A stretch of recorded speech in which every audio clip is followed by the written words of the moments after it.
بسم الله الرحمن الرحيم، ورجعت لكم فيديو جديد. الفيديو المرة دي مختلف تماما. انا بصراحة النهاردة كده عامله لكم فيديو مختلف، فلوج عن يومي كامل من اول ما صحيت الساعة 7 الصبح لحد ما بالليل.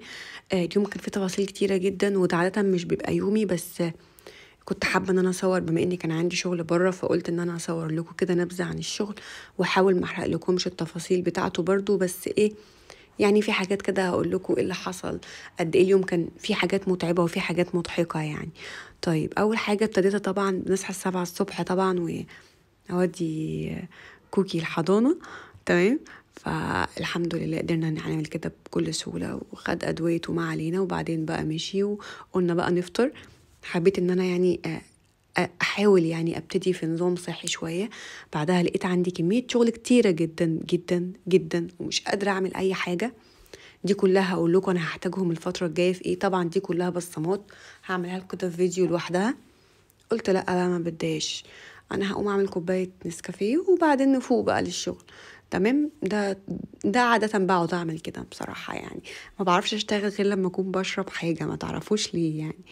تمام. عملنا كوبايه النسكافيه اللطيفه الظريفه الخفيفه. المهم تعملوها بمزاج، يعني اهم من الشغل هو تظبيط الشغل. تمام. ونحاول برضو نعملها بعادات كده لطيفة صحية، نحاول نقلل سكر على قد ما نقدر بالتدريج لحد ما نلغيه خالص، او يعني نحاول ان احنا ناخد سكر صحي. طبعا ده ما لا يمت القناة بثقة، بس بصلة. بس يعني انا قلت كده نغير مود القناة، لان القناة شكلها كده بتقع بالراحة يعني. تمام. طيب نبتدي بقى نشوف كده هنعمل ايه النهارده. تمام. طيب عندنا كده شويه صواني شبكه، وعندنا شويه حاجات وبصمات وحاجات. الحاجات دي كلها انا عايزه اعملها عرض، علشان عشان ايه هقول لكم عشان ايه قريب. بس عايزه اوريكم القلم القمر ده. القلم ده تحفه. اول حاجه بينور بالاسم، يعني هو محفور ليزر بالاسم بتاعه، باي اسم طبعا تقدروا تعملوه اي اسم. تمام. وكنت فرحانه بيه جدا بصراحه، شكله كده مميز، بالذات لما يكون باسمك يعني. غير كده بقى كمان، لا ده ممكن كمان اكتب بيه على الموبايل. يعني كمان يقدر ان هو يبقى قلم للموبايل، فدي ميزة تانية. فممكن تعملوا النوتس بتاعتكم على الموبايل بيه. تمام. او الناس اللي بتحب انها تكتب نوتس بايديها بالقلم، وانا بصراحة بفضل كده، نقدر نحوله لقلم جاف عادي جدا بتكة واحدة، ونكتب بيه اللي احنا عايزينه. لو حد عايز القلم ده يا جماعة يبعت لي على الانستجرام. يعني الاكونت بتاع الانستا بحطه لكم على طول، وانا هعمل لكم، ممكن اعمل لكم واشحنه لكم. طبعا احنا في البرد، فلازم طبيعي جدا الجلسات بتاعه الكحه والبرد، وانتوا عارفين بقى النظام ده لازم. الجهاز ده مهم جدا يا جماعه، لازم يكون حقيقي في كل بيت. بدات بقى البس. تمام. والحمد لله هي نامت عشان اعرف البس، عشان بس الناس اللي بتقولي انت بتاخري في اللبس ليه وكده، فيعني اهو يعني في حاجه، هو ما مش هعرف البس غير لما تكون نايمه. الحمد لله نامت فلبست. بعدها بقى خلاص انا جوعت تاني. فقلت بقى لا يعني هاخد بقى ايه، معلقتين شوفان كده، وبحط عليها كاكاو كده برضو، فبيديني شوية طاقة. بحط فيها لبن، وبعملها من قبلها بيوم في التلاجة، فبتبقى حلوة جدا. وطبعا بتعملوها بعسل بقى، علشان يعني خلينا يعني نحاول ان احنا نعمل نحاول نغير العادات السيئة بعادات لطيفة. طبعا ده كله وانتوا بتقولي ايه انتي كلتي مرتين، لا ده الموضوع كان بعدها بفترة يعني، على ما بقى خلصت كل الحاجات اللي ورايا. طبعا بحاول ان انا اصور لكم يعني الحاجات البسيطة. هنا بقول لكم بصوا انا فرحانة بالقلم ازاي يعني. نحاول بقى ايه خلاص نكتب الحاجات اللي احنا هنعملها النهاردة في اليوم، علشان ما ننساش اي مهمة احنا كنا محتاجينها. شوفوا ايه اللي وراكم وتكتبوه اول اليوم، دي حاجة مهمة جدا. تمام. يعني هتساعدكم كتير بجد في ان انتوا تخلصوا. انتوا خلاص خلصتوا مهمة، خلاص تشخبطوا عليها كده يعني.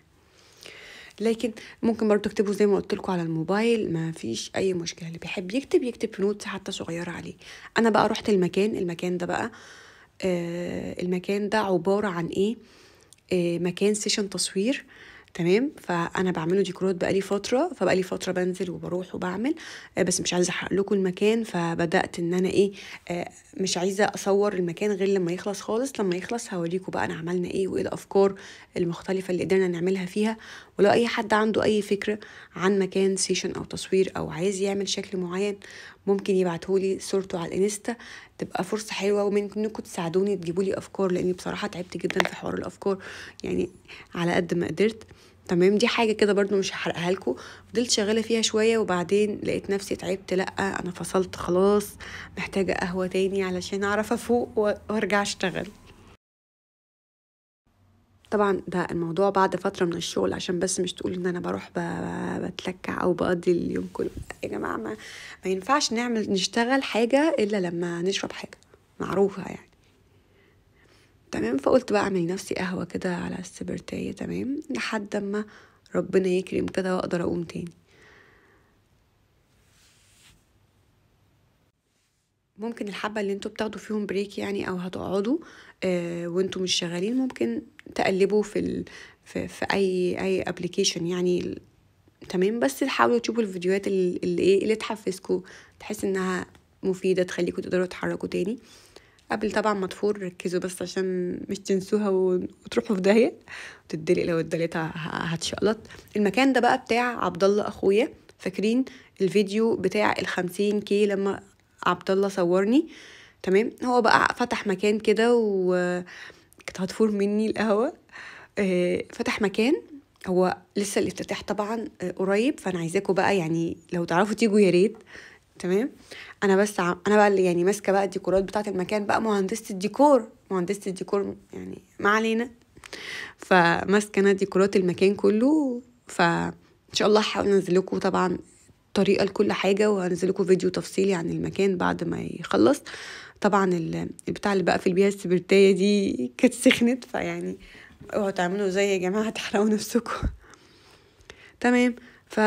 يا مي، هو انت يومك كله لعب وضحك وهزار؟ لا لا لا، انا بشتغل شويه وافضل اسكت في ريم شويه. طيب يعني الموضوع فعلا مش سهل لما يكون في اطفال، او مش زي ما انتوا على طول بتشوفوا فيديوهات انت بتعملي الشغل في 10 دقايق، بتنزلي الفيديو في 10 دقايق لمكان شغل كامل. لا، الموضوع يا جماعة بيبقى صعب خالص، في كواليس كتيرة قوي انتوا ما بتشوفوهاش.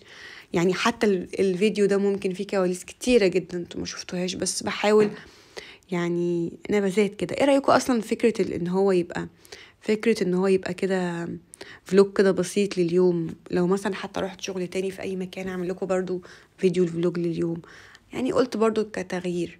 انتوا برضو قولوا رأيكم يعني، تمام اكمل كده ولا فاكس خالص من الحوار؟ طبعا هنا كنت خلاص بقى تعبت شوية من الوقفة، فتعالى نريح، اسكت ريم شوية واروح اشتغل شوية. طبعا قولوا لي بقى انتوا عرفتوا انا بعمل ايه صح، وارجع تاني الريم شوية. الموضوع مش سهل خالص، لازم حد كان يبقى معايا. بس بصراحة ما كانش حد معايا ساعتها لان كان الصبح، وميرنا اختي بتبقى في شغلها الصبح، فما بتقدرش تساعدني غير لما بتخلص شغل. يا عيني هي اول ما بتخلص بتجيلي على طول، فكتر الف خيرها. انا بقى كنت خلاص صدعت وتعبت ومش عارفه اسيب ريم ومش عارفه اشتغل. فهنا بقى كنت خلاص وصلت لمرحله ان انا بكلم في نفسي، إيه، بكلم نفسي، ما انا هعمل ايه يعني، مفيش حاجه خلصت وبكلم في نفسي. لان ناس كتير قوي بتقولي انت ليه الشغل بتخلصيه متأخر؟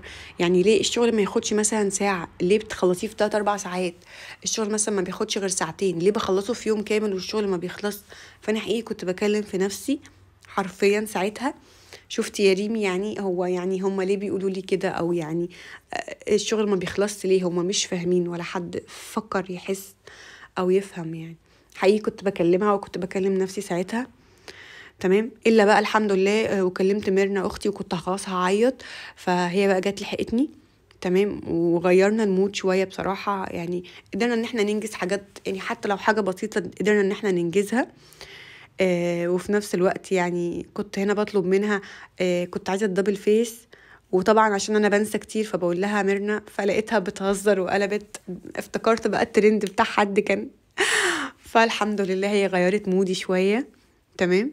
وطبعا عايزه اقول لكم ان الورد ده كانت ميرنا هي اللي عاملاه، ما شاء الله عليها برضو، هي يعني برضو في الهاند ميد مش عايزه اقول لكم، فتسلم ايديها. فقلنا بقى برضو ايه، نعلقه. تمام. كنا محتاجين برضو هنا حاجات، انا مش عايزه اوريكم التفاصيل قوي، انا بوريكم كده حاجات بسيطه من اليوم كان عامل ازاي.